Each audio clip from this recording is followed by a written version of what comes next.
지난 5일 대한민국의 최북단 영토 연평도에서 사이렌이 울리며 섬의 모든 주민이 다급히 대피하는 사건이 벌어졌습니다. 이날 오전 9시부터 11시까지 북한의 사군단에서 장산곡과 등산고제 해안포들 돌려 서해 북방한대선 NLL에 포격을 실시했었기 때문이었는데요. 북한은 이날 무려 200발 이상의 포탄을 사격했고 NLL 이북 7km까지 북한군의 포탄이 낙하하며 서해 5도 주민들을 위협하고 나섰습니다. 북한이 9.19 군사합의를 어기고 해상 완충구역 내에서 방사포들 동원한 해상 포격을 실시한 것입니다. 14년 전 연평도 포격전의 악몽이 떠오르게 하는 사건이었는데요. 그러나 그때 당시에도 우리 해병대원들이 불굴의 의지를 보여주었던 것처럼 이번에도 당하고만 있지 않았습니다. 곧바로 연평도와 백령도에 배치된 해병대 포병부대의 대응 사격 명령이 하달되었고 연평도의 연평부대와 백령도의 해병유교단은 즉각 K9을 전투태세로 배치했습니다. 그리고 같은 날 오후 3시 두 부대에서 동시에 서해를 향해 막강한 화력을 뿜어내기 시작했습니다. 9.19 남북 군사합의로 금지했었던 해상 실사격을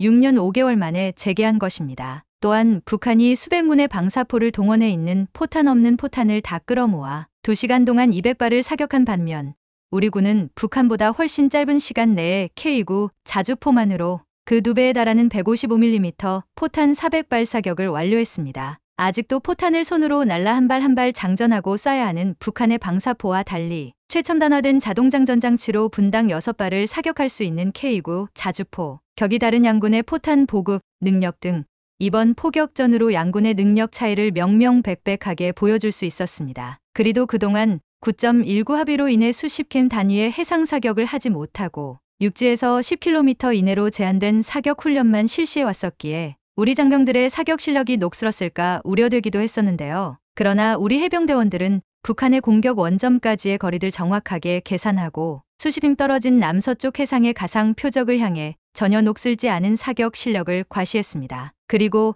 이날 직접 K9를 몰고 포격을 실시했던 해병대원들의 생생한 증언이 전해져 화제가 되고 있는데요. 당시 연평부대의 포격을 지휘했던 포대장 이재민 소위는 내륙 지역 순환훈련에 참가하며 실사격 경험도 있었고 꾸준히 반복된 비사격 훈련을 해왔기에 전혀 두렵지 않았다고 전했습니다. 또한 북한이 다시 한번 연평도에 도발을 감행할 수 있다는 생각에 긴장했지만 북한이 도밭에 올 시 강력하게 응징하겠다는 마음으로 작전에 임했다고 덧붙였죠. 그리고 백령도에서 K9 사격을 실시했던 해병대 제유교단의 이영화 상병은 북한과 실제로 교전할 수도 있는 상황에 두렵지 않았었냐는 질문에 당당하게 두렵지 않았습니다라고 답했는데요. 이영화 상병은 서북도서 절대 사수라는 임무들 완수하기 위해 각자의 위치에서 의연하게 임무들 수행하는 전우들을 보며 승리할 수 있다는 자신감이 있었다고 전했습니다. 지난 2010년 북한의 기습 포격에도 전의를 불태우며 반격을 개시해 13분 만에 북한군 진지를 초토화시켰던 연평도 포7중대의 정신이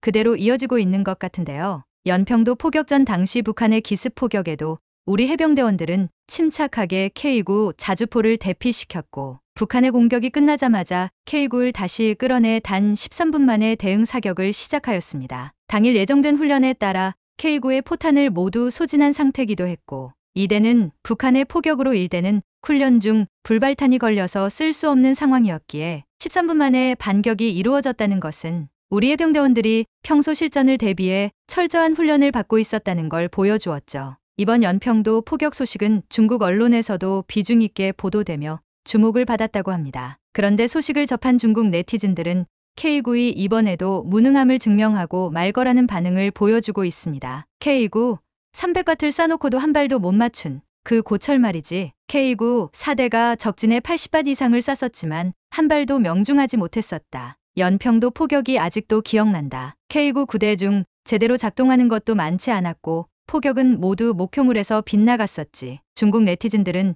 지난 연평도 포격전 당시 우리 해병대의 반격이 전혀 북한군에게 타격을 주지 못하며 한국군의 무능함과 항상 자랑하던 K9이 쓰레기 무기라는 사실이 들통났었고 이번에도 망신당할 거라며 비웃고 있는데요. 그 근거는 당시 공개됐었던 한 장의 위성사진이었습니다. 북한을 촬영한 위성사진을 통해 탄착군을 살펴보면 K9에서 사격한 포탄이 북한의 방사포와는 다소 떨어진 주변의 논밭에 착탄했음을 확인할 수 있었습니다. 이를 통해 중국 네티즌들은 아직까지도 K9의 명중들이 형편없다고 호도하고 있는데요. 그러나 이는 K9의 문제라기보다는 당시 기상 측정 정보가 정확하지 못했던 게 가장 큰 원인입니다. 실제로 탄착군을 살펴보면 적의 위치를 파악하지 못한 게 아니라 당시 기상관측 정보가 수시간 전의 곳으로 오차가 발생하여 탄착군이 조금 앞쪽으로 형성되었다는 것을 확인할 수 있습니다. 게다가 급박한 상황에서 이루어진 대응 사격에도 탄착군이 촘촘하게 형성되어 있다는 것은 오히려 K9 자주포의 뛰어난 성능과 우리 장병들의 사격 실력을 보여주는 결과였죠. 또한 속 시원하게 북한의 포대 전부를 날려버리진 못했지만 155mm 포탄의 살상 반경이 50m이기에 6개의 방사포 중 4개가 타격 범위 안에 들어왔었으며 북한 진지가 지도에서 완전히 지워지며 쑥대밭이 되었고 지휘본부까지 피해를 입었을 가능성이 매우 높았습니다. 이후 북한에서 입수한 정보에 따르면 연평도 포격전 직후 북한에서 사후 훈장 수훈자만 5명이었다는 사실이 드러나며 북한에서 훨씬 많은 전사자가 발생했음이 확인되었는데요. 사상자뿐만 아니라 한국과의 무기 성능 차이를 실감하며 북한군의 사기가 크게 떨어져 김정은이 직접 최전선까지 나와 사기를 북돋아야 했을 정도였다고 합니다. 그리고 이 사건 이후 더욱 강력하고 많은 화력이 필요하다는 교훈을 얻은 우리군은 서북도서에는 K9 자주포와 K10 탄약 보급차를 추가로 배치하며 화력을 대폭 강화했는데요. 원래 연평부대는 육문에 K9이 배치되어 있었으나 연평도 포격 사건 이후 K9 18문과 K19대가 추가로 배치되었죠. 또한 이후 전방 포병부대에서는 포탄과 장약을 상시 적재하여 북한의 도발에 즉각 대응할 수 있도록 교리가 바뀌게 되었습니다. 그런데 이번에도 그렇고 중국에서 백령도나 연평도의 동향을 지속적으로 주시하며 어떻게든 한국 무기의 성능과 해병대의 기량을 폄하하려는 이유가 무엇인지 궁금해지는데요. 세계적으로 잘 나가는 한국 방산에 대한 질투도 있겠지만 중국의 입장에서 연평도,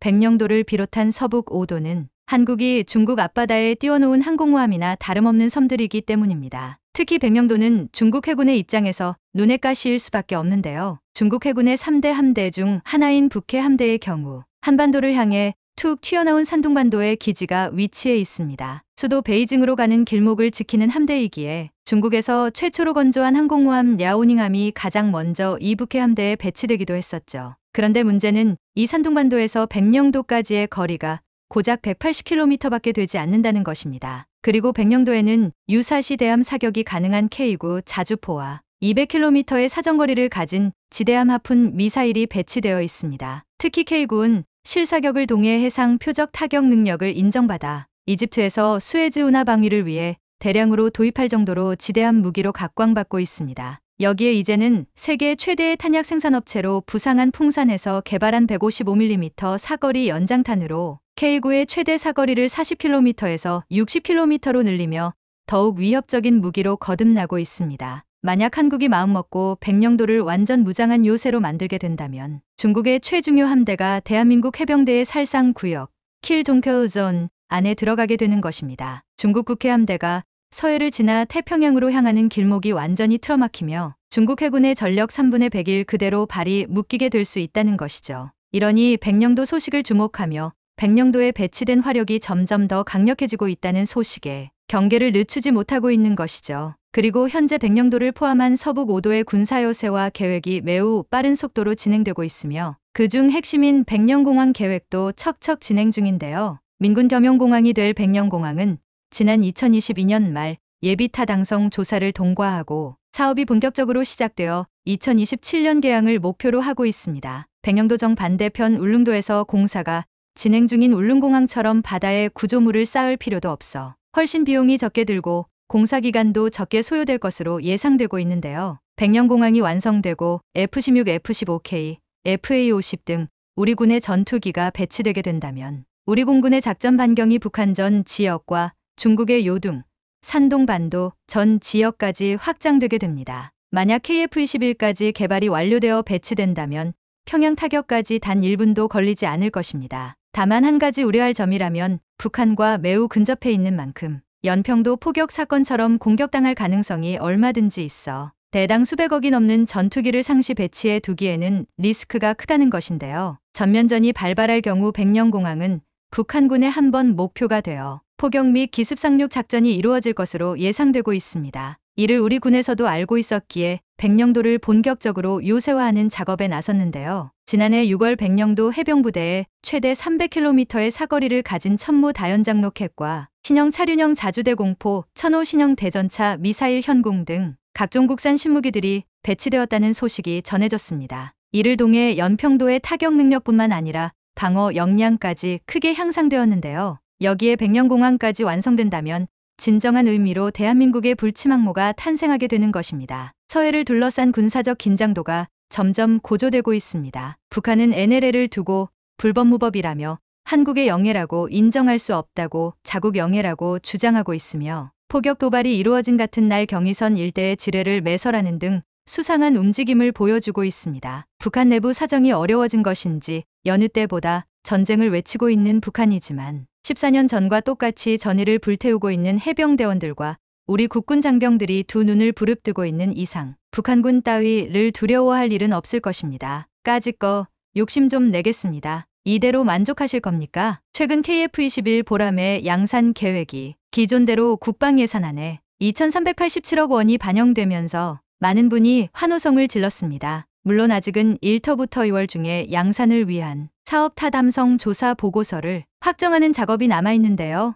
20대 양산이 맞다. 40대 양산이 맞다. 왈가왈부 말이 많습니다. 하지만 국방 예산안 체결 과정의 회의록과 국방부, 방사청의 의지를 보면 40대 양산 쪽으로 확실히 대세가 기울었음을 말 수 있습니다. 아직은 확정 발표가 남았지만 가슴을 한번 쓸어내릴 만은 한데요. 그렇지만 여기서 만족할 수는 없습니다. 내친 김에 이 여세를 몰아 국산공대공 무장 개발에도 박차를 가해야 합니다. 특히 양산 논란이 제기될 수밖에 없었던 이유를 보면 더더욱 그러한데요. 오늘은 KIDA가 KF-21 초도 양산 물량 20대 축소를 주장할 수밖에 없었던 숨겨진 비화와 국내에서 개발을 추진 중인 공대공 무장까지 내친 김에 깡그리 털어보겠습니다. 먼저 꼭 하고 싶은 말이 있습니다. KF-21 보람의 양산 축소 논란 탓에 KIDA가 상당한 비난을 받았습니다. KIDA의 설립 목적 자체가 새로운 무기 체계를 개발하는 일과 정반대에 있다 보니 억울할 수도 있는데요. 더군다나 신규 무기 체계 획득 기간을 현행 평균 14년에서 7년으로 단축하려는 국방혁신위원회의 움직임을 보면 KIDA는 지나치게 낡은 제도에 머물러 있습니다. 한 번쯤은 분명히 KIDA를 갈아엎을 필요가 있는데요. 그러나 이 와중에 한 가지 명확한 건 KIDA가 KF-21 보람의 초도 양산 물량 축소를 주장한 이유가 적어도 일각의 주장대로 근거도 없는 헛소리를 나불거린 게 아니라는 것입니다. 현재 양산을 눈앞에 둔 KF-21 블록1은 공대공 무장을 갖춘 버전입니다. 노후화된 F4F5를 우선 대체할 물량인데요. KIDA가 지적했던 KF-21의 문제점은 보고서의 자세한 내용은 군사 기밀이라 공개할 수 없지만 요약하자면 이렇습니다. 어떠신가요? 얼핏 보면 상당히 그럴듯한 얘기로 느껴지실 겁니다. 하지만 이 주장의 결정적인 문제는 전투기의 공대지 타격 능력이 도깨비 방망이처럼 뚝딱하면 만들 수 있는 게 아니라는 걸 간과했다는 것입니다. 즉, 이론적으로만 합리적인 얘기라는 것이죠. 일례로 한때 양산 물량 축소의 대안으로 제기되었던 2020 양산 방법 같은 경우 KIDA의 주장대로 20대를 양산하고 곧바로 공백 기간 없이 20대를 양산할 수 있으면 사실상 40대를 양산하는 것과 하지만 방위산업에서 20대 먼저 양산하고 상황 봐서 20대 더 만들자는 약속은 허울뿐인 공갈과 다를 게 없습니다. 심지어 리스크도 극심한데요. 우선 원래대로라면 1년에 10대씩 4년간 양산할 수 있는 능력을 두고도 그 절반의 속도로 20대만 양산하라는 건 게다가 2020 양산의 중간 공백이 없으려면 KF-21 블록 1 양산이 끝나는 2028년 곧바로 블록 2 양산에 돌입할 수 있어야 하는데 가능하다는 보장을 말씀드리기 어렵습니다. 그도 그럴 게 보통 공대지 무장을 생각하면 융단 폭격을 떠올리다 보니까 무장창을 열어서 미사일을 발사하면 현실은 녹록지 않습니다. 특히 현대의 초정밀 공대지 미사일의 경우 매우 정밀한 유도 기술이 있어야 하는데요. 이는 곧 전투기의 임무 컴퓨터와 미사일의 GPS, 레이저 유도, 적외선 추적 등 다양한 기술을 통합해야 한다는 의미입니다. 사실상 공대공 무장과 다를 게 없는 복잡한 작업인데요. 또한 블록에 따라 단계적으로 개발하면서 공대지 무장과 기존 시스템의 호환성, 공중 역학, 무게 중심, 구조적 강도 공간 제한 등을 고려해야 합니다. 또한 전투기의 전자전 시스템, 탐지 및 좀 더 알기 쉽게 비유하자면 겨드랑이에 정상적으로 운동하는 팔을 하나 더 달면서 원래 있던 팔을 자유롭게 움직이는데 아무런 제약이 없어야 하고 동시에 팔이 3개가 되었음에도 일상생활에 아무런 지장이 없게 만들어야 하는 것과 같습니다. 당연히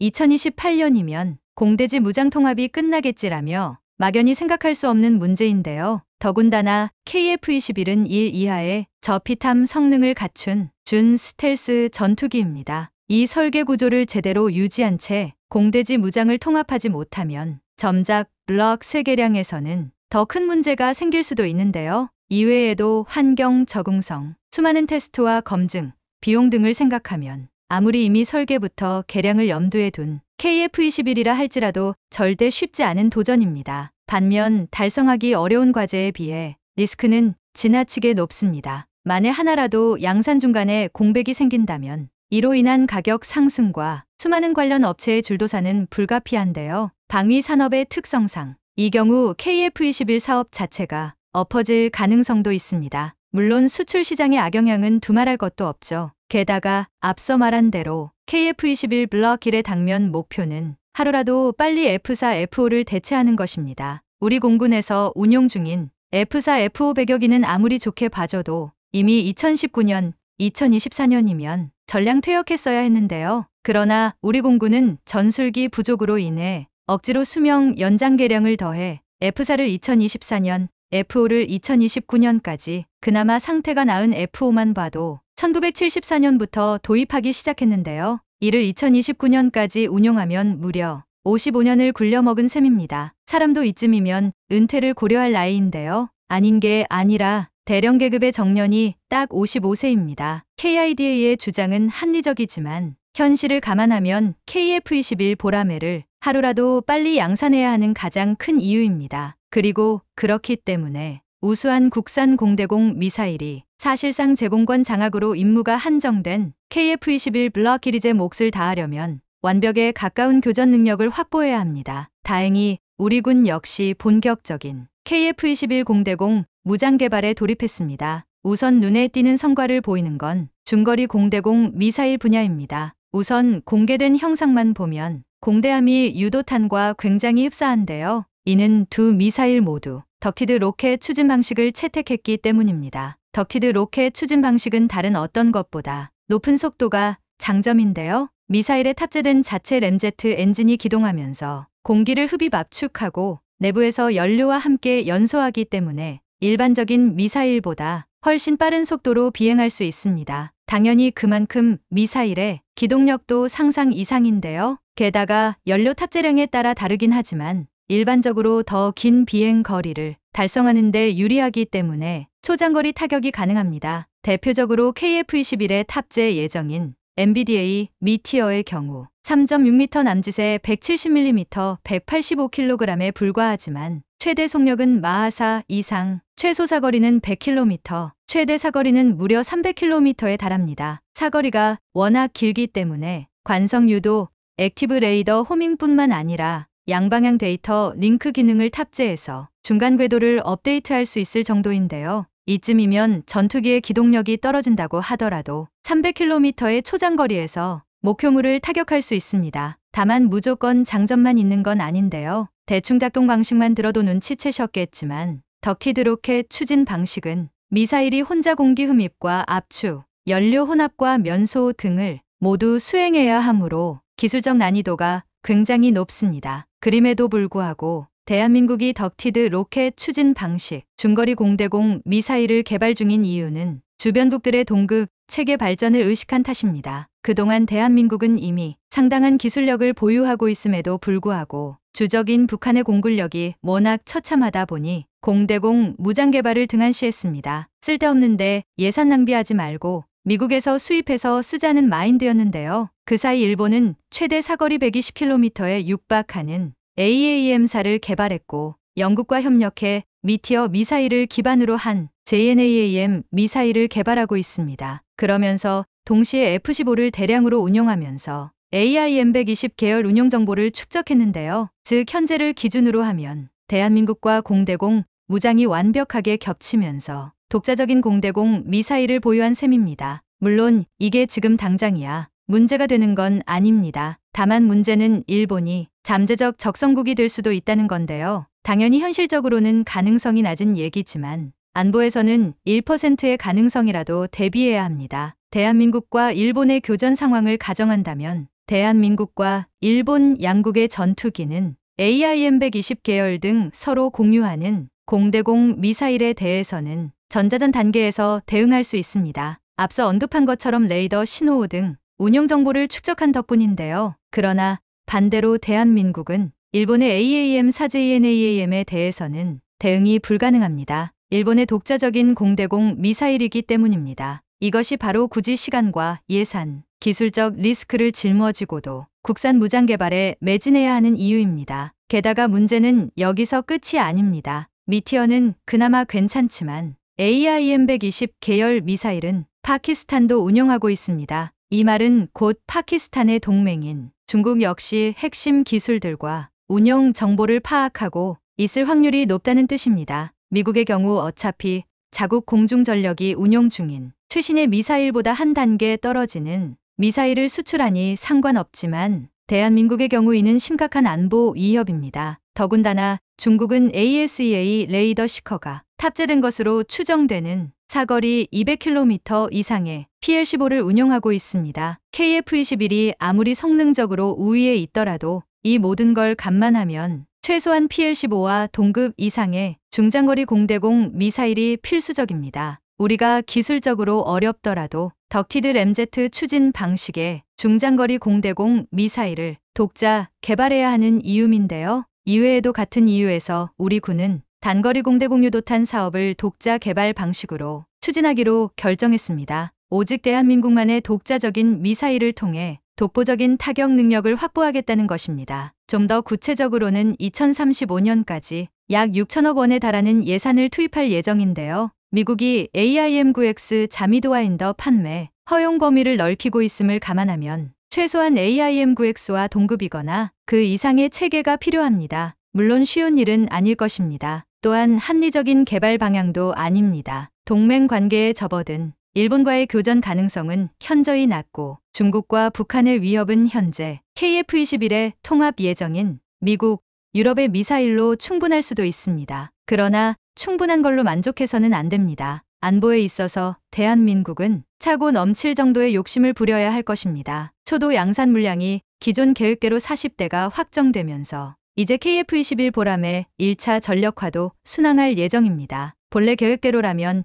2024년부터 본격적인 양산 사업에 착수하고 2026년이면 전력화될 시작, 약 4년 뒤인 2028년이면 KF-21 40대가 노후화된 F5 계열기들 대체할 예정입니다. 또한 이4.2 공대지 타격 능력을 끌어올린 블록 2 개발을 마무리 짓고 추후 2032년까지 80대들 추가로 인도, 우리 공군은 총 120대의 KF-21을 운용하게 되는데요. 그야말로 탄탄대로입니다. 다만 앞으로 120대를 전력화하려면 그만큼 길고 멀게 봐야만 합니다. 예를 들어 이번 초도 물량 양산 축소 사태로 역적 집단이나 다름없게 되어버렸지만 KIDA는 본래 합리적인 국방 산업을 진행하기 위해 만들어진 기관입니다. 안보환경, 군사전략 군사력 건설, 무기체계 획득, 민력자원 관리, 국방정보화 등 국방정책 전반에 걸쳐 소중한 국방 예산을 투자할 타당성과 그 예산이 허튼 데 쓰이지 않는지 연구 분석하는 기관인데요. 이 말인즉슨 앞으로도 KF-21 2차, 3차 양산의 타당성 조사가 부정적으로 나올 가능성도 여전하다는 뜻입니다. 이외에도 국산 무기 체계의 부정적인 집단이나 일부 언론들은 KF-21이 조금만 기대에 부응하지 못해도 득달같이 달려들어 물어뜯을 준비를 하고 있습니다. 하지만 첨단 기술이 집약된 전투기의 개발 과정에서 오히려 모든 일이 계획대로 흘러가는 경우가 더 드뭅니다. 앞으로도 논란이 계속될 수밖에 없는 이유입니다. 물론 어쩔 수 없는 부분도 있습니다. 대한민국은 지구상의 전쟁 가능성이 가장 높은 나라 중 하나지만 그러면서도 예산의 압박 때문에 무기 체계의 경제성을 굉장히 중요하게 생각합니다. 더군다나 현재 양산에 돌입한 KF-21은 블록 1 단계일 뿐입니다. 앞으로 공대지 타격 능력을 끌어올린 블록 2와 내부 무장창, 유무인 복합체계 등 차세대 능력을 추가한 블록 3까지 개량이 예정되어 있습니다. 그리고 이는 곧 앞으로도 더 많은 시간과 예산이 필요하다는 뜻입니다. KF-21이 대한민국이 맡은 첫 번째 전투기인 이상 딴죽을 걸만한 구석이 너무나 많습니다. 유감스럽지만 이게 현실인데요. 그나마 다행인 건 해결 방법 역시 명확하다는 것입니다. KF-21 120대가 별다른 차질 없이 양산전력화되려면 이른 시간 안에 규모의 경제를 갖추는 게 최선의 방법입니다. 그러나 대한민국 내수 시장만으로는 소화할 수 있는 물량이 한정적일 수밖에 없는데요. 그렇다면 수출 물량을 늘려 기체 양산 가격을 떨어뜨리고 부가가치를 창출하는 게 사실상 유일한 대안입니다. 좀 더 쉽게 말하면 허튼 소리가 나올 수 없을 정도로 수출 시장을 활성화해야 한다는 뜻입니다. 멀리 갈 것도 없이 T-50만 봐도 이를 알 수 있습니다. 2002년 초도 비행에 성공한 이후 T-50은 약 20년간 논란의 중심이었습니다. 지금은 T-50과 FA-50의 최대 당점이 된 동급 기종 대비 월등한 성능도 당시에는 필요 이상의 고성능이라며 온갖 비난을 받았는데요. 오죽하면 T-50 실전 배치 이후에도 비용에 대한 잡음이 끊임없이 불거졌습니다. 하지만 전술기의 성능이 향상되고 T-50보다 성능이 떨어지는 기본 훈련기, 경공격기들이 잇따라 퇴역하면서 T-50 계열기의 주가도 덩달아 올라갔는데요. 이제 T-50과 FA-50은 인도네시아, 이라크, 필리핀, 태국, 말레이시아, 그리고 폴란드 등에 수출되었고 미국을 포함한 최소 18개국이 도입을 검토하고 있습니다. 전 세계 방산 시장의 실적이 T-50의 필요성을 입증한 셈입니다. KF-21도 바로 이들 따라야 하는데요. 가장 먼저 생각나는 건 폴란드이실 겁니다. 그도 그럴 게 폴란드는 지난 2022년부터 자국 내 최대 방산업체인 PGG 그룹의 입을 빌어 KF-21 사업 개발 참여 의사를 피력해왔습니다. 심지어 지난 4월에는 폴란드가 인도네시아에서 체납 중인 분담금을 민수하고 대신 납부하는 방식으로 KF-21 블록 2 개발에 참여한다는 계획까지 세웠다는 보도가 잇따랐는데요. 더군다나 폴란드는 FA-50 48대 도입 계약을 체결해 현재 10대를 운용 중이기도 합니다. 이 덕에 이미 민스크 공군기지에 대한민국의 기지 사무소를 개소한 상태고 FA-50의 유지 보수 등 후속 운용 지원 사업을 위한 협의를 추진 중입니다. 다시 말해 대한민국 전투기의 정비를 위한 인프라가 설치되고 있다는 건데요. 그렇다면 장기적으로 KF-21을 도입할 가능성도 충분합니다. 후속 운영 지원은 항공기 수명 주기의 60터부터 70%를 차지하므로 관련 인프라의 유무가 전투기 도입에 매우 큰 역할을 하기 마련입니다. 다만 문제는 KF-21이 아직은 검증되지 않은 전투기라는 것입니다. 무작정 폴란드만 믿고 있을 수는 없다는 뜻인데요. 게다가 폴란드는 약 1년 뒤인 2025년에 대선이 예정되어 있습니다. 가뜩이나 총선에서 야권연합이 승리하면서 뜻하지 않은 동거 정부가 된 폴란드가 정치적 혼란을 딛고 KF-21까지 도입하길 바라는 건 지나치게 낙관적인 추측입니다. 물론 앞으로의 일은 장담할 수 없지만 최소한 폴란드의 정치적 상황이 안정될 때까지 섣부른 예측은 금물입니다. 여기서 끝이 아닙니다. 폴란드는 공군 현대화의 일환으로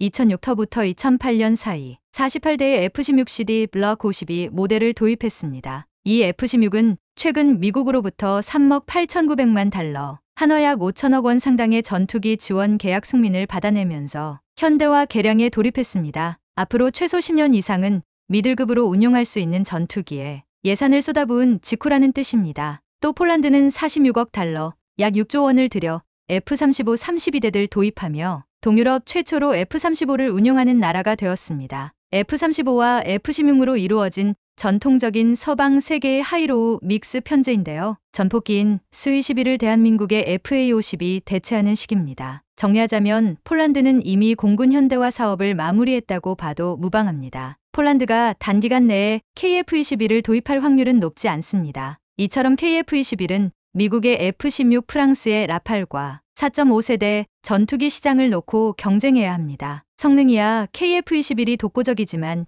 이미 시장 입지가 단단한 두 전투기를 상대로 우위를 선점하기란 좀처럼 쉽지 않을 텐데요. 그렇다면 대한민국만의 영역을 확보해서 전략적으로 세계 방산 시장에 진출해야 합니다. 예컨대 동남아 시장은 KF-21의 진출 전망이 굉장히 낙관적인데요. 대한민국의 FA-50이 저렴하면서도 월등한 성능으로 앞길을 잘 닦아놓은 덕분입니다. 특히 필리핀, 태국, 말레이시아 등은 FA-50에 대한 신뢰도가 매우 높아 특히 필리핀, 태국, 말레이시아 등은 FA50에 대한 신뢰도가 매우 높아 업계에서도 KF21 수출 전망을 밝게 보고 있습니다. 일례로 필리핀은 지금 남중국해를 중심으로 중국의 영토 확장 야욕에 정면으로 부딪히고 있습니다. 가만히 앉아만 있다가는 앞바다, 지처까지 중국에 빼앗길 판인데요. 오죽하면 1992년 철수했던 미군을 다시 불러들여 중국에 맞불을 놓을 정도입니다. 그러나 아무리 미군이라는 극약 처방을 놓는다 하더라도 필리핀 자체의 군사력이 강력해지지 않는다면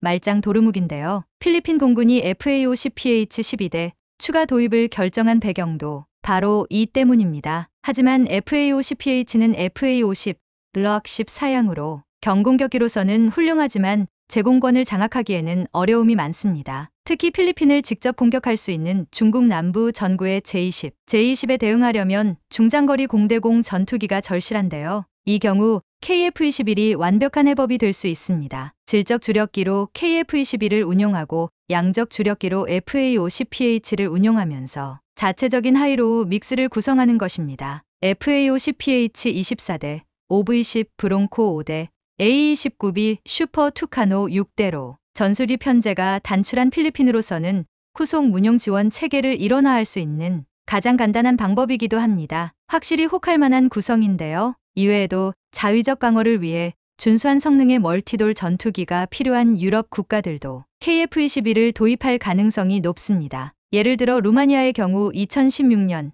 2022년 두 차례에 걸쳐 비교적 최근에 전투기를 도입한 터라 KF-21과는 인면이 없어 보이지만 루마니아에서 운용 중인 F-16은 F-16 AMBM MLU 모델로 포르투갈과 노르웨이에서 한 번 퇴역 처리된 중고 기종을 도입한 것입니다. 이로 인해 도입 당시 루마니아 내부에서 잡음이 삼담했는데요. 게다가 엎친 데 덮친 격으로 우크라이나 전쟁이 터지면서 루마니아는 서방 3개의 F-16이 우크라이나로 지원되기 위한 중간기지 노릇을 하고 있습니다. 심지어 우크라이나 파일럿의 F-16 훈련을 위한 훈련소까지 개소된 판인데요. 이런 상황에서 군 현대화를 추진 중인 루마니아가 중고 기체를 우크라이나에 넘기고 KF-21을 도입하는 것도 고려할 만합니다. 또 체코도 KF-21을 도입할 확률이 높은 잠재적 수출 대상국인데요. 체코는 약 7조 2,750억 원, 24기의 F-35를 도입했지만 정작 허리 역할을 하는 미들급 전투기는 여전히 JAS-39 그리펜을 스웨덴에서 임대해 사용하고 있습니다. 우크라이나 전쟁 장기화로 전력 강화가 필요한 체코라면 KF-21이 훌륭한 대안이 될 수 있습니다. 이외에도 돈은 많지만 국제 정세상 무기 구입이 쉽지 않으며 최근 한국 무기 체계가 주목받고 있는 중동도 기대되는 시장 중 하나인데요. 이라크는 이미 FA-50을 운용 중이고 이집트 수출 전망도 밝습니다. 실제로 KAI는 KF-21 양산 전망을 300터부터 500대로 보고 있습니다. 국내 소요분 120대를 제외하면 180터부터 380대는 수출할 수 있다는 건데요. 얼핏 목표치를 너무 높게 잡은 것 아닌가 싶지만 다수의 외신들 역시 KF-21의 수출 전망을 최소 300대로 분석하고 있습니다. 이미 KF-21은 생산 유발 효과만 24조 원, 기술 파급 효과는 무려 49조 원에 달할 것이라 추산되고 있습니다. 여기에 수출 물량이 더해진다면 그 기대 효과는 이루 말할 수 없을 텐데요. 이제 막 땅을 박차고 날아오른 대한민국의 KF-21. 보람의 앞에 펼쳐진 창천을 기대하겠습니다. 이제는 도로에서도 전기차를 흔히 마주할 수 있습니다. 디젤 게이트를 시작으로 친환경 자동차 바람이 불면서 그동안 자동차의 주된 구동 방식이었던 대연기관의 시대가 저물고 전기차의 시대가 가까워졌다고 이야기합니다. 2019년 5월 현대자동차그룹은 크로아티아의 리막이라는 한 전기차 회사에 1,000억이라는 엄청난 돈을 투자하기로 결정하였습니다. 리막이란 어떤 회사이고 현대자동차가 이 회사에 1,000억이라는 큰 돈을 투자한 이유는 무엇인지 한번 알아보았습니다. 현대자동차그룹은 최근 위기에 빠져 있습니다. 주가도 많이 떨어졌고 영업이익률도 계속해서 줄고 있지만 노조의 강경한만은 날이 갈수록 올라가고 있습니다. 게다가 일부 수소차 기술을 제외하고는 확보된 미래 자동차 기술이 경쟁업체보다 부족한 편입니다. 그동안 현대, 기아차는 넥소 등 주로 수소 전기차 기술 개발과 홍보에 전념해 왔습니다. 수소 충전소 인프라 기술까지 확보해서 수소 전기차 시장 리더로 거듭나겠다고 이야기해왔었죠. 하지만 독일과 미국 등 자동차 선진국들이 수소 전기차보다 연료전지를 활용한 순수 전기차에 더 많은 관심과 투자를 하는 모습에 우려 섞인 지적도 많았습니다. 승자가 독식하는 기술 시장에서 과연 수소차가 전기차를 이기고 주류 기술이 될 수 있겠느냐라는 우려였죠. 현대자동차 그룹도 이러한 불안감을 의식한 것 같습니다. 정의선 부회장이 최근 임직원들에게 보낸 메시지에서 그동안 우리가 부족했던 미래 자동차 기술이 어떤 것인지 인지해야 한다고 이야기했습니다. 전기차 기술이 하루가 다르게 발전하고 안정되어 가는데 언제까지 수소차만 바라볼 수는 없다는 이야기겠죠. 그렇다고 수소차를 포기하겠다는 이야기를 아닙니다. 현대차는 수소차도 계속 개발하고 기술력 확보가 늦은 전기차에는 과감한 투자를 통해 따라잡겠다는 이른바 투트랙 전략을 펼칠 것이라고 밝혔습니다. 그리고 얼마 지나지 않아 크로아티아의 전기차 회사 리막에 투자를 발표합니다. 이 계약으로 현대자동차가 6,400만 유로, 우리 돈 854억 원, 기아자동차가 1,600만 유로, 우리 돈 213억 원, 총액 8천만 유로, 우리 돈 1,067억이라는 공격적인 투자 소식을 발표합니다. 이름도 생소한 리막이 어떤 회사이길래 현대자동차 그룹에서 1,000억이라는 투자를 한 걸까요? 리막이라는 회사에 대해 알아보겠습니다. 1988년 보스니아 출신의 젊은 발명가 마테 리막은 자신의 BMW E30 승용차를 가지고 드리프트 경주를 하던 도중 엔진이 폭발하는 사고를 당합니다. 이후 니콜라스 테슬라의 책에서 영감을 얻어 내연기관보다 뛰어난 전기자동차를 만들겠다는 결심을 합니다. 몇 차례 시행착오 끝에 본인의 BMW E30 차량에 전기 모터를 장착하는 개조에 성공합니다. 이 차량에 그린몬스터라는 이름을 붙였다고 하는데요. 그린몬스터의 제로백은 3.3초 최고 속력은 시속 280km에 달했다고 합니다. 제로백은 차량이 어금에서 100km까지 도달하는데 걸리는 시간으로 성능을 나타내는 지표 중 하나입니다. 하나, 둘, 셋 하면 시속 100km까지 도달하는 성능이니 이미 아마추어의 실력은 벗어난 단계로 보입니다. 이때의 기술을 가지고 특허를 신청했고 그 돈으로 기본적인 사업 자금을 마련하여 2009년 20대 초반의 젊은 나이에 크로아티아의 리막이라는 전기차 회사를 설립합니다. 이후 2011년 프랑크푸르트 모터쇼에서 컨셉트1이라는 리막의 첫 번째 차를 출시합니다. 최대 출력 1100마력, 최고 속도 355km, 제로백은 2.5초에 달하는 괴물급 성능 덕분인지 당시 자동차 업계에서도 이 수치를 신뢰할 수 없다는 분위기였습니다. 하지만 이후 그랜드 투어에서 람보르기니 아벤타도르, 혼다 NSX와 드래그 레이싱을 했는데 결과는 리막의 컨셉트1이 압승을 거두면서 주목을 받기 시작합니다. 이후 2018년 제네바 모터쇼에서 두 번째 모델 컨셉트2를 발표했습니다. 최고 출력 1941마력의 제로백은 1.85초라는 성능을 뿜어냈습니다. 현대자동차에서 출시한 신형 소나타 2.0 가솔린 기준 최대 출력이 160마력의 제로백은 11초 정도라고 하니 소나타 10대 이상이 끄는 최대 출력을 보여주네요. 전문가들은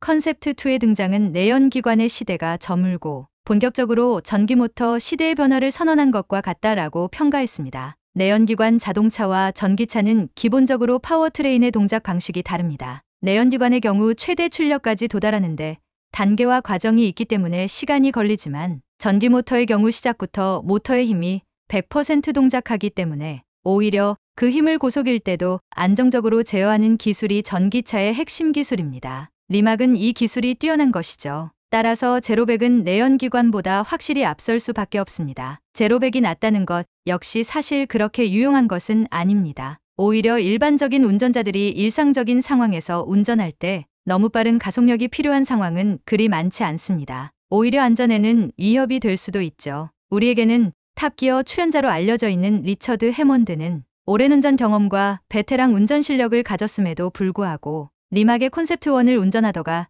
대형 사고를 낸 적도 있습니다. 리처드 해먼드는 스위스 북부 알프스 산악지대인 헵베르크에서 그랜드 투어라는 자동차 버라이어티 프로그램 촬영 중 리막을 운전하다가 충돌 후 차량이 전소되는 사고를 당합니다. 해당 사고로 목숨을 잃지는 않았지만 무료골절을 당해 헬리콥터로 병원으로 후송되었습니다. 즉 이런 초교 성능 슈퍼카의 수요가 그렇게 많지 않은 것이 사실입니다. 컨셉트2는 150대만 한정 생산할 예정이며 가격은 한화 23억 원 정도라고 합니다. 그렇지만 자동차 업계에서 슈퍼카는 팔아서 돈을 버는 용도가 아닙니다. 폭스바겐 그룹의 람보르기니도 돈을 벌기 위해서 라기보다는 폭스바겐 그룹의 기술력 과시와 브랜드 가치 상승을 위해 전략적으로 슈퍼카를 만들고 있죠. 리막도 마찬가지입니다. 23억의 고가이긴 하지만 컨셉트 250대를 팔아서 큰 돈을 벌기는 어렵습니다. 리막이 선택한 방법은 자신들이 가진 기술을 플랫폼화시키는 방식을 택했습니다. 완성차를 만들어서 파는 것이 아니라 전기차 핵심 부품과 기술력을 라이센스화시켜 양산차에 얹은 다음 거기서 수익을 얻겠다는 전략입니다. 현대자동차는 양산 능력이 있고 리막은 고성능 전기차 기술이 있으니 서로 부족함을 보완해줄 수 있는 조합인 것 같습니다. 결국 현대차그룹은 고민 끝에 1,000억이라는 금액을 리막에 투자하기로 결정합니다. 일반적으로 중소업체에 1,000억이라는 큰돈을 투자하면 사실상 인수라고 생각합니다. 하지만 현대자동차는 1,000억이라는 큰돈을 투자했지만 리막의 의사결정에는 관여할 수 없고 의사결정 과정을 참관 정도 할 수 있는 수준이라고 합니다. 이미 포르쉐를 비롯한 많은 업체들이 리막에 투자하였고 뿐만 아니라 중국의 거대 자본들까지 리막에 투자가 들어와 있는 상황이어서 1,000억 가지고 회사를 인수할 수준은 아니라는 것이죠. 그만큼 리막이 가진 기술 수준이 대단하다는 생각이 듭니다. 여담이지만 마테 리막은 한국과도 인연이 있습니다. 10대 시절인 2006년 한국에서 열리는 발명대회에 참가하여 상을 받은 득이한 이력이 있습니다. 어린 나이에 먼 나라까지 본인의 발명 기술을 선보이기 위해 방문했다는 사실이 그의 열정을 증명해주는 것 같습니다. 우리나라에서도 마테 리막과 같은 천재적인 엔지니어가 탄생하여 강력한 기술로 무장한 혁신적인 기업을 만들 수 있었으면 좋겠다는 생각이 듭니다. 현대, 기아차는 그동안 양산형 전기차 모델에 최적화된 전기차용 파워트레인 시스템 기술을 가지고 있었습니다. 지난해 전년 대비 123% 증가한 총 6만 2천여 대의 순수전기차를 판매하여 전기차 시장에서도 어느 정도 가능성을 증명한 바 있습니다. 또한 현대자동차는 2015년 고성능 브랜드 N을 출범시키고 WRC 등 글로벌 모터스포츠에서 의미 있는 성과를 거둔 적이 있습니다. 그 후에 30N과 벨로스터 N 등 고성능 모델들을 지속적으로 선보이며 긍정적인 반응을 얻어왔습니다. 현대자동차그룹의 계획은 리막의 기술력을 통해 현대의 고성능 차량 M 브랜드를 단 고성능 전기차와 수소전기차 모델 2개 차종을 2020년까지 개발해내고 이후 양산까지 추진하겠다는 목표입니다. 리막과의 협업을 통해 고성능 전기차를 개발해서 현대, 기아, 자동차의 브랜드 가치를 끌어올리겠다는 전략인 셈입니다. 자동차 산업은 우리나라 수출 산업 중 작지 않은 비중을 차지하는 산업입니다. 뿐만 아니라 다른 산업들에 비해 상당히 많은 고용을 창출해내는 산업이기도 합니다. 그만큼 자동차 산업은 우리나라에 있어 중요한 산업입니다. 위기에 빠진 현대자동차가 고성능 전기차 개발을 통해 브랜드 가치를 향상시키고 나아가 완성차 업계에서 예전과 같은 폭발적인 성장을 다시 한번 할 수 있길 기대해 봅니다.